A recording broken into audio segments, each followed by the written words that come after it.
Mga kaprobinsya, may followers tayo oh. Galing sa Bindoy, napakaaga pa. Membro din siya sa katabi namin doon na simbahan. Yung nagkaroon ng palaro kahapon dyan sa ating area. Nibisita siya dito. Yan po, tinuro natin siya sa ating mga alaga dito. Siya po ay from Bindoy, si Sir Jet Pleaser. Yan. Pero nagkita na kami dati doon sa Bakong. Nung nagbinta siya sa kanyang baka na malaki, na kulay itim. Naalala ko po. May mga alaga din siyang baka. Yung baka niya nasa mga 13. Tapos siya lang mag-isa. Grabe po. Napakasipag. Kaya na-inspire siya na tumingin sa ating area dito. Kasi andun lang yung simbahan nila oh. Katabi sa ating mga tanim na mais. At nagtanong na siya kung saan tayo nakapwesto. Hindi na inakala na katabi lang pala sa simbahan na pinuntahan niya. Umuwi na po yung bisita natin mga kaprobinsya. Andun sa kanilang simbahan. Hanga po ako sa kanya kasi masipag din. Marami siyang alaga. May mga manok siya, may mga baboy, kambing, baka. Tapos siya lang mag-isa. Wala siyang katulong. So sa mga ganyang sistema, sigurado tayo na kikita siya ng malaki. At may banyos po tayo mga kaprobinsya sa ating mga alaga. Banyos sa banyos po. Kasi yung mga manok natin dito, inatake ng piste.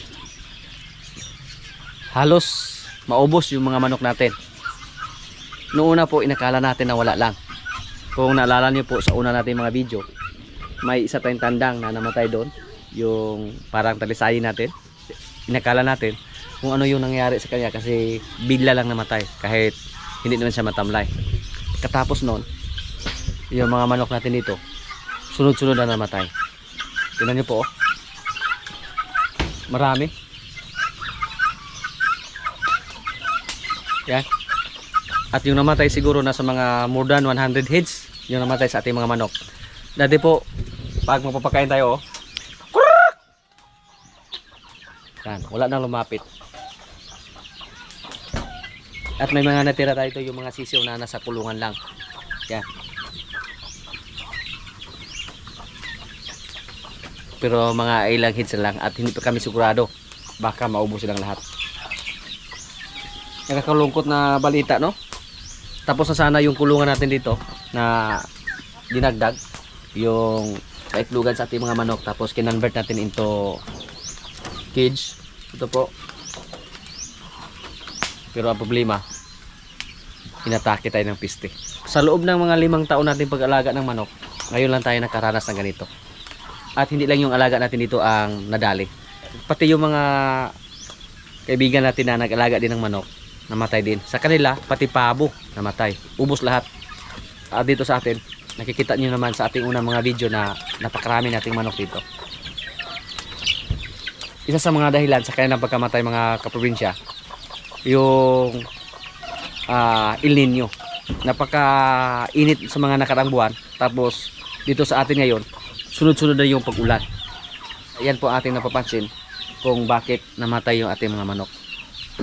Ang ginawa namin noong una, pinatay namin yung mga medyo hindi pa dinapuan ng sakit. Kaya yung mga kasama natin dito, nagsawa na sila sa manok. Kahit saan tayo lumingon, may mga manok na nakatayo. Hindi na tumakbo at hindi na namin maagapan pa. Yung iba na nilagay sa kulungan, sinubukan namin na gamutin. Dito po. Yan o.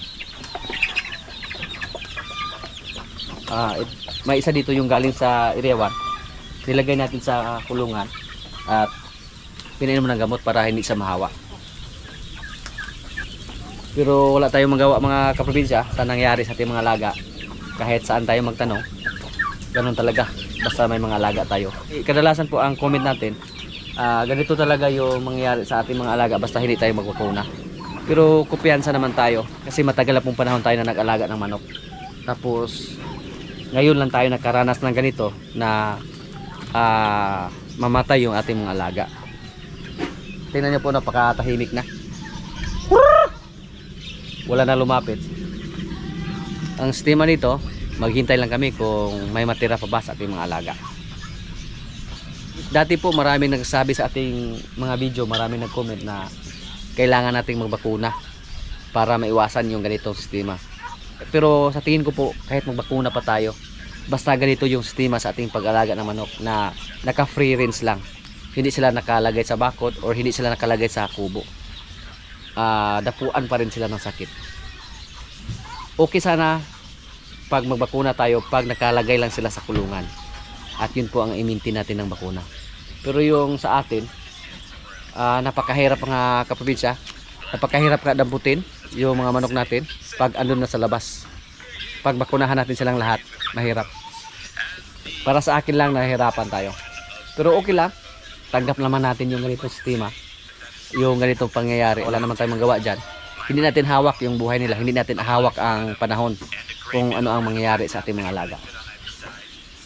Napapansin po natin sa ating mga manok, mga kaprobinsya, hindi siguro to laway-laway. Hindi po nilaway-laway dyan sa? Hindi po sa dungoy. Kay yung dungoy mga kaprobinsya, matigas yung balahibo. Tapos yung sinasabi nila na laway-laway, parang naglaway siya. Pero yung nangyari sa ating mga manok, iba yung sakit na umatake. Marami. Do, nakaipon. Hindi lang natin fokusan sa pag-video. Marami na po kami nalibing sa ating mga manok na namatay. At dito po yung mga naglimlim, may naglimlim pa dito. At hindi pa tayo sigurado kung ano yung mangyari dito. Sana po may makasurvive sa kanila para makapagsimula tayo ulit.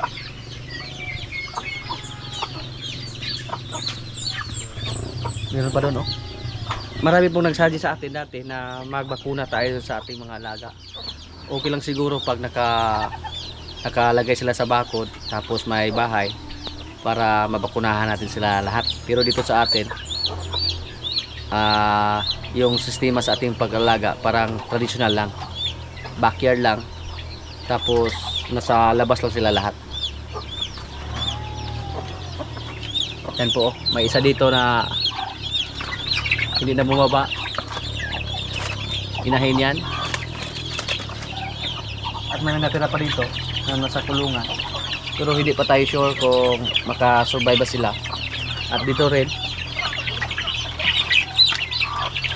yan, oh, napakaliksi pa nila, pero ubos talaga. Hindi ko po akalain na ganito yung mangyayari. Hindi nila nakayanan yung sobrang labing mga kaprobinsya, yung tuloy-tuloy na pag-ulan, kasi nasanay sila sa napakatinding init. Ngayon lang naman nangyari dito sa atin na nakaranas sila ng mataas na El Nino. Mga ilang buwan yun na walang ulan, mga ilang buwan yun na napakainit dito sa atin. Tapos nung umulan na, tuloy-tuloy na po yung pag-ulan, napakalamig, at doon po nagsimula. Kaya hindi ko po namalayan na nagkasakit yung mga manok natin dito. Parang hindi natin napaghandaan, kasi nang umulan, doon tayo nakafocus sa ating mga taniman na pier, sa ating mga alaga na baka. Hindi ko po napansin yung ating mga alaga dito. Hindi natin napaghandaan. Yan. So sayang na sayang yung mga alaga natin dito. Pero okay lang dito sa atin mga kaprobinsya, kasi yung mga pabo natin doon hindi natamaan. Yung kakilala natin doon sa baryo, pati pabo nila namatay din. Akala ko po yung sa atin lang ang nadali. Pati yung mga kapitbahay natin doon, naubos yung mga manok nila. Walang pinipili yung ganitong klaseng sakit. At hindi to laway-laway, hindi to dungoy. Hindi ko alam kung ano yan sa Tagalog. Yung dungoy, yung parang aratay siguro yan. Atay. Kasi yung mga balahibo nila, napakatigas lang naman.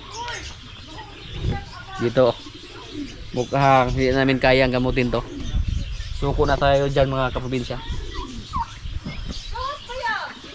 At yung ating mga manok na Jersey Giant,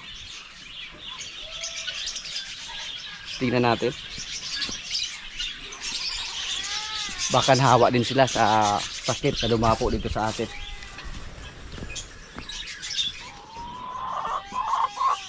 Mukhang okay lang naman sila. Yan. Kaya isa sa ating napapansin na napakadali hawaan ng sakit yung mga manok na nasa labas lang compare sa mga manok na nasa loob lang ng kulungan. Katulad nito. At sana po hindi sila mahawaan. Mukhang marami nang yaw ng itlog oh. Yan. Hintayin lang natin kung ano ang mga mangyayari sa mga susunod na araw. Sa ngayon, halos na maubos yung mga manok natin na nasa labas.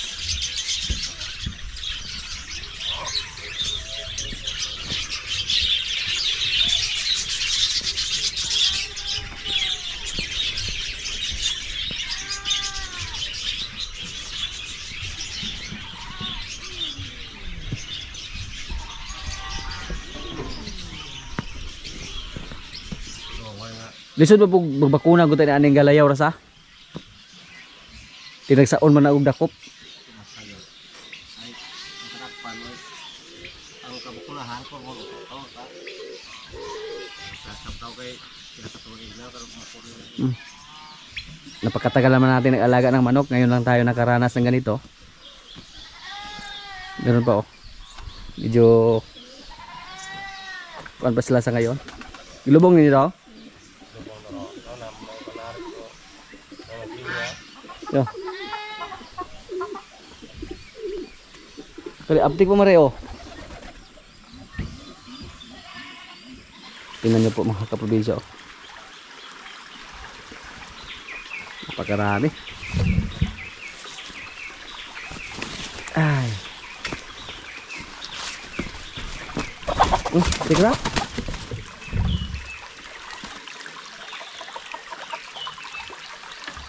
Meron pa dito. Sulay dakop jo ng kuan jo kato mga abtik-abtik ra jo. Subukan namin hulihin yung mga medyo kuan lang. Malusog lang tapos ilagay sa kulungan para hindi sila mahawa ng husto sa mga manok na sa labas.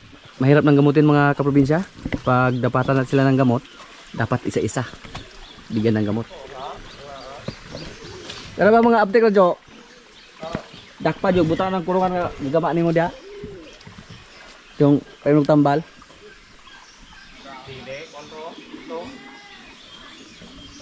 Sana hindi lang sila maubos para pag may matira sa kanila, yun po ang gawin nating mga inahin at magsimula naman tayo ulit. Yun ko po, sa ngayon mukhang walang nakaligtas na manok dito sa amin.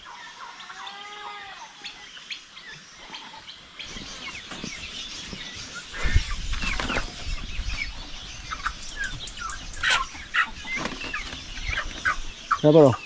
Kanang una nga una nool dakpon na daw. Ato nang sulayan og tambal, putas kurong.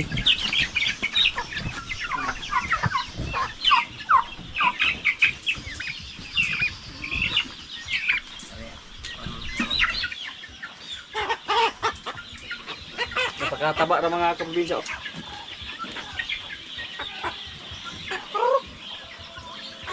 Okay.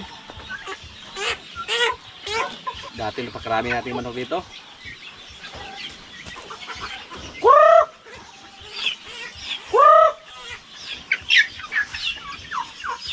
Wala na. Pinuli namin yung iba mga kaprobinsya para subukan namin gamutin yung iba. Tingnan natin baka may makasurvive pa sa kanila. Tingnan po natin yung ating mga alagang pabo doon. Yung kaibigan natin sa baryo, pati alaga niyang pabo nadali din sa kaparehong sakit dito sa atin. Nung nakita natin na nagkasakit yung mga manok natin dito, hindi na natin pinalabas yung ating mga gansa at saka pabo. Ayan. Mukhang okay lang naman sila mga kaprobinsya oh. Wala namang matamlay sa kanila. Uy! Tingnan niyo po may sisiyo oh. Sisiyo ng manok. Dahil piso ari daw.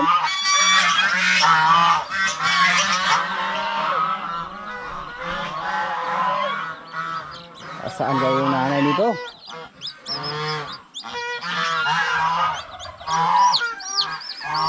Okay. Tagugin na dito. Diha ra ibutang. Manok na gina. Oh.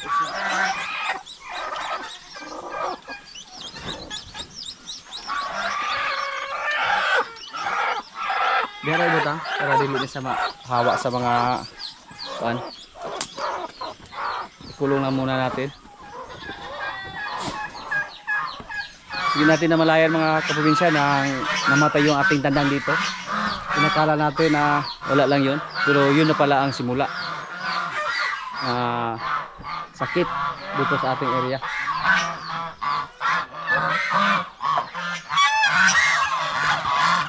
Hindi muna natin sila palabasin.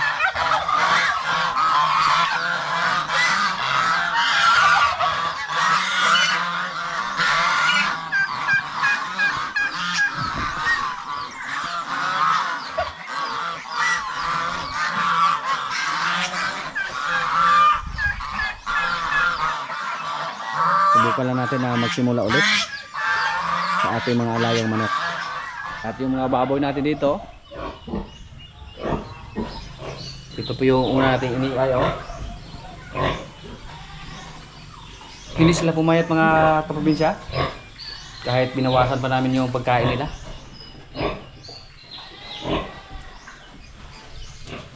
Palagi natin sila inobserbahan dito. Yung isa dito, ito yung kapatid niya. Dick, how are you, Dick? At dito po, palagi na pong nagtanong sa akin yung ating kaibigan na buyer ng baboy na inahin kung kumusta na daw. Kasi sabi ko sa kanya, pag maglandi ulit to, ibinta na natin. Pero sa ngayon, hindi pa naman siya naglandi. At malapit na po siya mag 21 days mula sa pagkasta.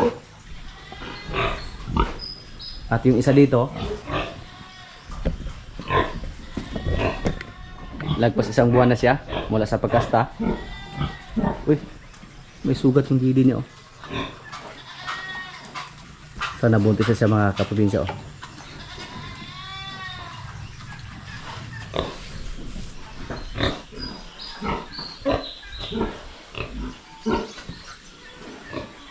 Dik, sana sortihin tayo mga kaprobinsya sa ating mga alagang baboy.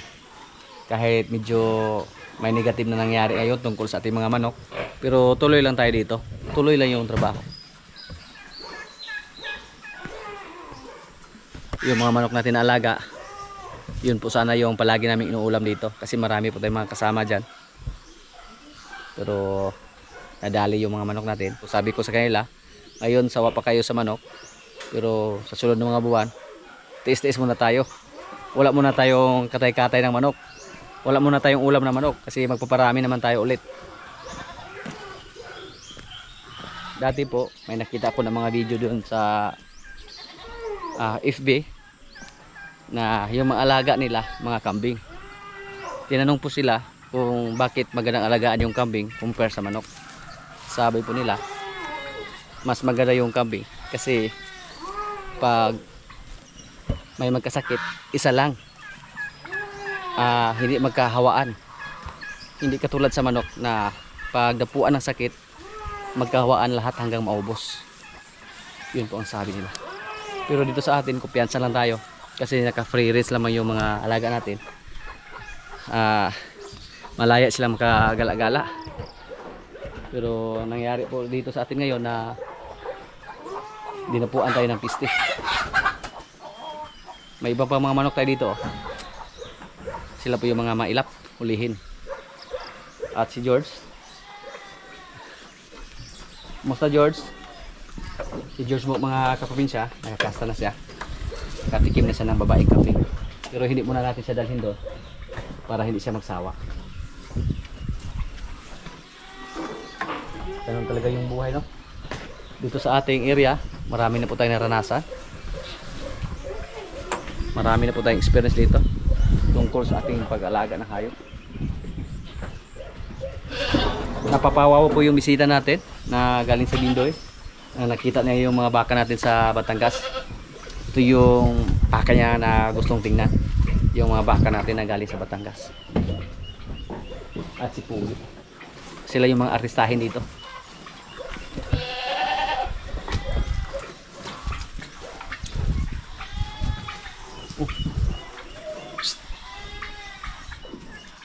Mukhang hindi makatayo si Kuan, oh. Kabang.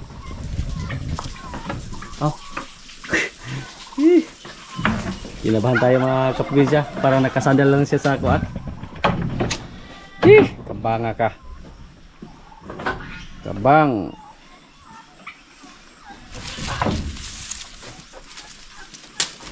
Buti lang mga kaprobinsya. Yung sakit na dumapo dito sa atin, doon lang sa manok. Hindi naman masyadong malaki yung kapital natin sa manok, hindi katulad sa mga baka natin.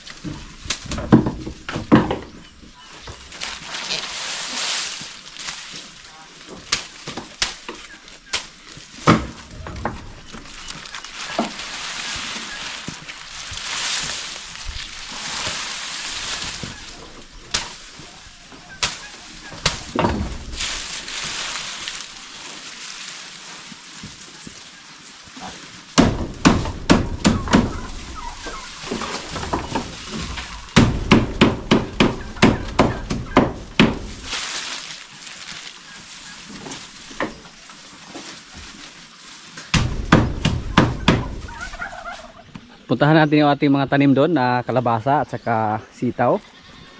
Yung mga sitaw natin at saka kalabasa, nalagyan na po sila ng pataba. Pero yung sitaw, mukhang kailangan na siguro na lagyan ng balag. Kasama natin si Bingo.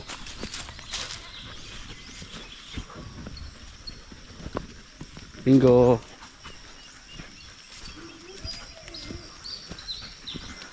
Tingnan niyo po yung ating mga tanim na napier mga kaprobinsya, oh.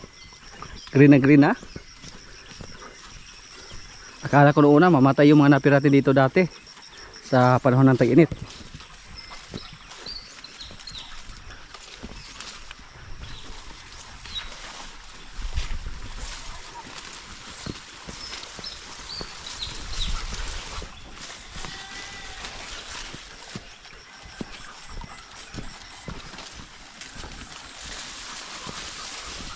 Dito po may mga talim na tayo ng kahoy, yung mga akasya. May nahara din tayong tanim. Tingnan niyo po yung akasya natin, oh. Malaki na mga kaprobinsya. Yan. Yan.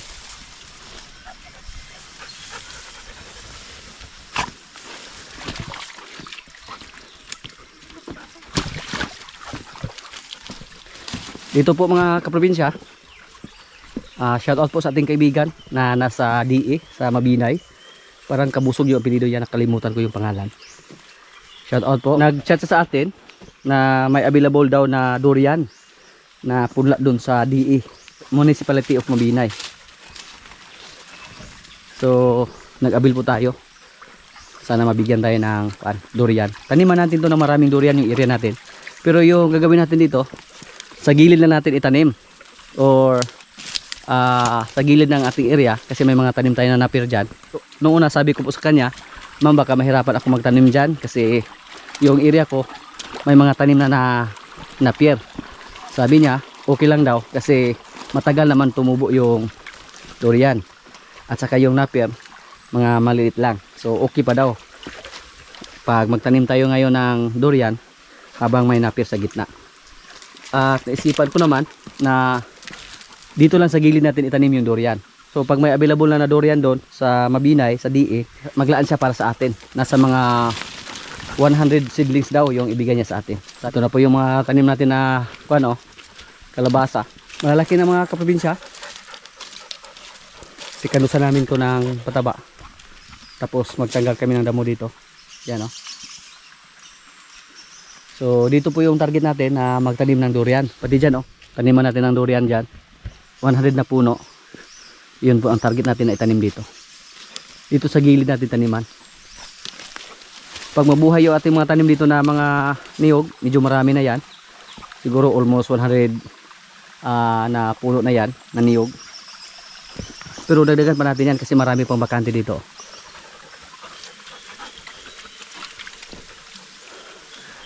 Ito po yung ating tanim na sitaw. Konti lang yan para pang konsumo lang. Kasi pag damihan namin, pagka hindi naman namin maubos. Yan. Lagyan natin yan ng balag. Pag consumption lang yan dito sa amin. Kailangan natin ng mga gulay dito. Lalo na wala na tayong mga manok. Diyan sa gilid, taniman natin ng durian dyan. Yan, paikot.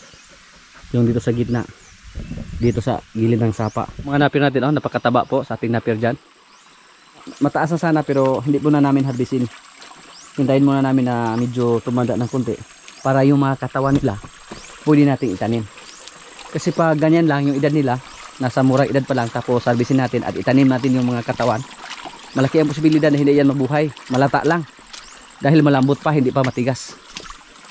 Pero mga malalaki na, pag native lang ng napier, tapos ganun na kahaba, napakatanda na mga kaprobinsya.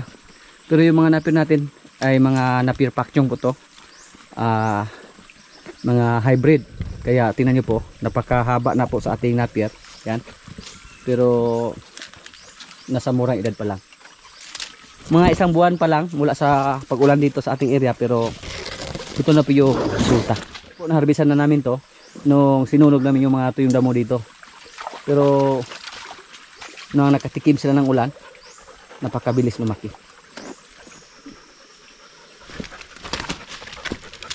So sunod na araw, balikan namin yung ating mga tanim dyan na kalabasa, lagyan ulit ng pataba at saka tanggalin yung mga damo. At maglagay ng balag sa maliit nating tanim na sitaw. Sa gilid na natin ilagay. Oops, Bingo. Takot si Bingo. Takot si Bingo sa ating kalabaw na. Maganda pala mga kaprobinsya, oh, pag nakapans tayo habang pumunta doon sa mga masusukal na area. Hindi makati sa ating katawan. First time pa natin na ganito yung attire natin, oh. Na may jogging pants na sinuot. At para nagustuhan ko, basta hindi siya masyadong mainit, okay lang. Pero pag mainit yung panahon, hindi pwede. Si Bingo, ibalik na natin sa kulungan.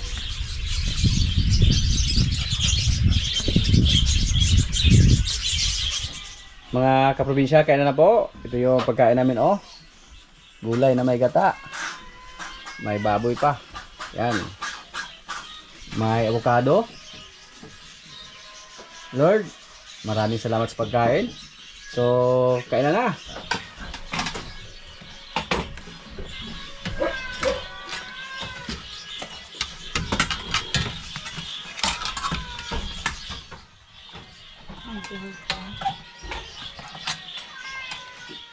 Avocado na pinag kami. I'm so hungry because my God. You're hungry again? No, the cat. The cat is hungry. Ah, okay. Can you feed the cat? Yes. Come here. I'll get the biscuits. Get the biscuits and feed the cat. Not the dog.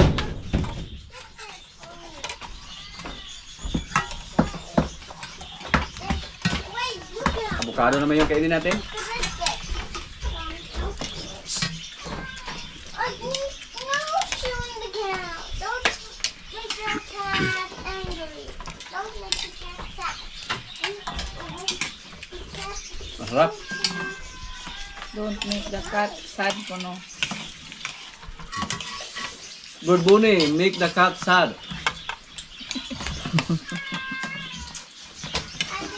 You need not feed his cat. I can't because I'm stuck. Someone give me a hand. Come here and feed the cat.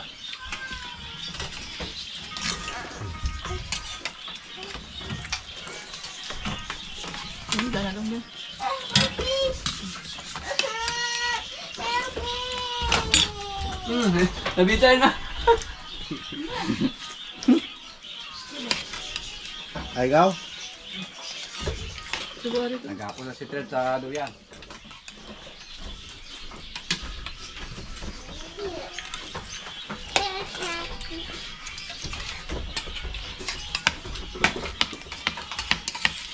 Si Tred, oh. Parang animal lover siya. Di ba, dong? Ay, Rob. Pasto ng day na. So, Oh, where's the hammock? Hammock, please. Hammock. what? Sakay siya.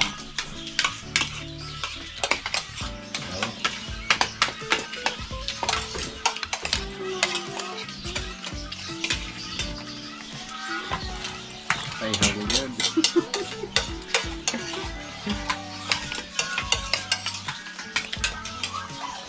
sa butuwato sa pangkuhan.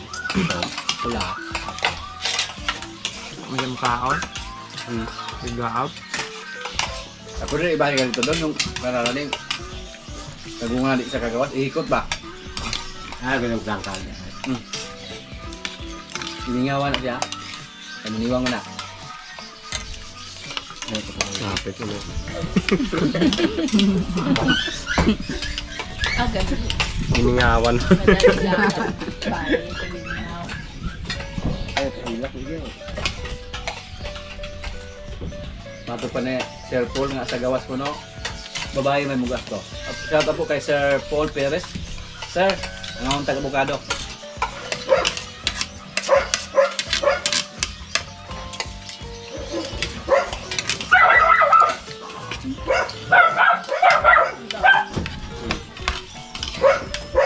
Bumbot.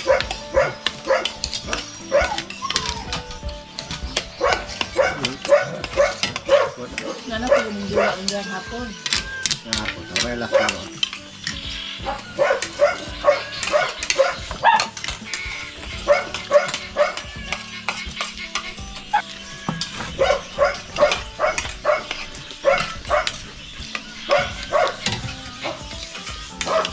Bukado bro? Bukaw ko na. Isa ko na.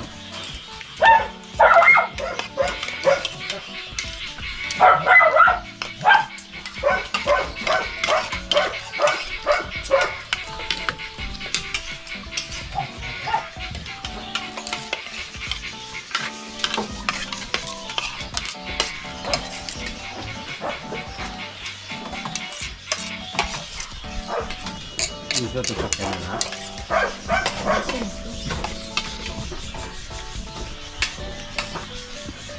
Yan lang muna mga kaganapan dito sa aming mga kaprobinsya at maraming salamat po sa palagi niyong pagsubaybay sa aming mga video. Maraming salamat din sa ating mga silent viewers, sa mga kaibigan natin na nasa ibang bansa na palagi nanonood, sa mga palagi nag-comment, sa mga likers. Maraming salamat po. Shout out muna sa ating mga kaibigan dyan. Shout out kay Christoph Bermejo. Shout out kay Ronimi Tapanan. Shout out kay Ala Isgira Vlog. Shout out Lipat on Vlog TV. Shout out kay Mrs. Ami Umale. Greetings from Roy Umale. Shout out kay Francis Autida from Cebu City. Shout out kay Sir Yosef Mafod from Abu Dhabi. Greetings from Michelle Jean Mafod. At sa mga hindi ko po na shout out lang po sa lahat at maraming salamat po.